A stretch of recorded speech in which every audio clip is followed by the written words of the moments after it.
Good morning. Pretty action-packed weekend with ICMR first batting for an August 15 deadline to release, along with Bharat Biotech, India's first indigenous COVID-19 vaccination. And then when the furore occurred on how ICMR was compressing its deadlines, ICMR issued a letter saying that it just wanted to ensure that there were no delays. It had no intention whatsoever of discarding the thoroughness that is required for vaccines such as this. Vaccines, as we know, typically take anywhere between 5 to 10 years to develop, but given that this is a pandemic and the world over, there's a rapid compression of deadlines. Even then, people are talking about a 6 to 8 month, perhaps even a year's time frame to make these vaccinations available. ICMR talking about doing this in 6 to 8 weeks was really quite shocking. Indeed, in its letter to the hospitals, where it asked them to get volunteers ready quickly enough, that sounded positively frightening. It does seem, unfortunately, that the rush timelines were dictated by the need to have some kind of announcement to make on August 15. Today's top story in Financial Express is on the decline in India Inc.'s fortune for several years now. This is long before the pandemic started. The operating profit margin has been declining, has been falling, has been slowing down for the last 3 years and is actually in the negative right now. With the last 5 years data for corporate India telling their own story, particularly in terms of the rising leverage and the problem that is causing, our lead column, not surprisingly, recommends that India Inc.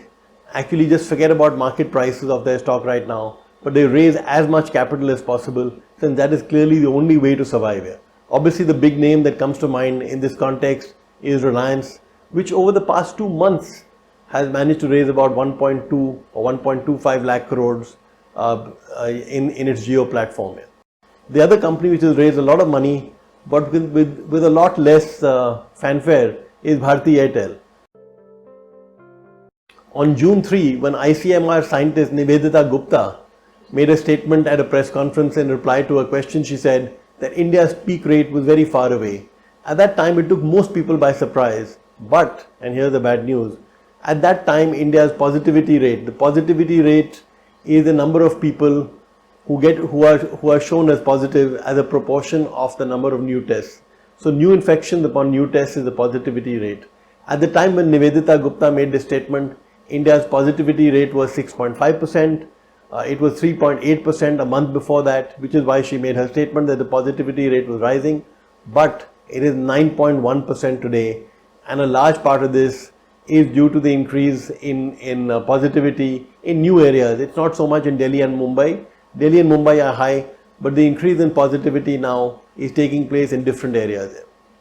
There are other worrying corona stories as well in our newspaper today. It's about how Delhi continues to fudge the data on corona. Now, Delhi, as you know, has been in the past at the center of several controversies about testing, about death rates and things like that. Today's story in Financial Express is really about the recovery rates. This is a number that Chief Minister Arvind Kejriwal frequently boasts about. He's very proud of it and says the fact that recovery rates in Delhi are going up is a good sign. Now, as we show in the newspaper in our story today, this is largely fictional. Now, we do it in a very simple manner. So let's say on a particular day, on day X, there are 100 active cases in Delhi. Now, obviously, all recoveries that take place, whether they take place in the next 10 days or 15 days or 20 days, all recoveries have to take place from these 100 people. That's correct? Well, as we found, the Delhi government showed that if day X had 100 active cases, in the next 10 days, the number of recoveries was more than 100. Essentially, what this means is that the infection that took place in the days after X, let's say X plus 1 or X plus 2 or X plus 3, a lot of those infections were also shown to have recovered within 10 days. Now, that is clearly incorrect. That's not possible. But the worst part of this is that the Delhi government has decided some time back that people would not be tested again after they had gone through their treatment.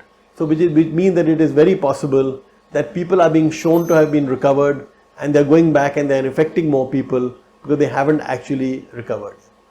Another equally amazing story is that while the Delhi government tries to boost its testing numbers and it shows higher tests per million people, as a result of this, in the last couple of weeks perhaps, Delhi's population has been reduced by 1 million people. Read the story, it's quite hilarious and sad, of course. We didn't have a video over the weekend, so I'd like to draw your attention to Saturday morning's column, the lead column. Essentially, it makes a point that while people talk about how the government of India doesn't have more money and so it cannot embark on any ambitious pump priming or other big schemes like that, essentially the point the column makes is that this is completely untrue. The government of India has no shortage of funds. Just to mention a few numbers, the PSU stocks that the government of India owns, including LIC, those themselves are worth about 21 lakh crores.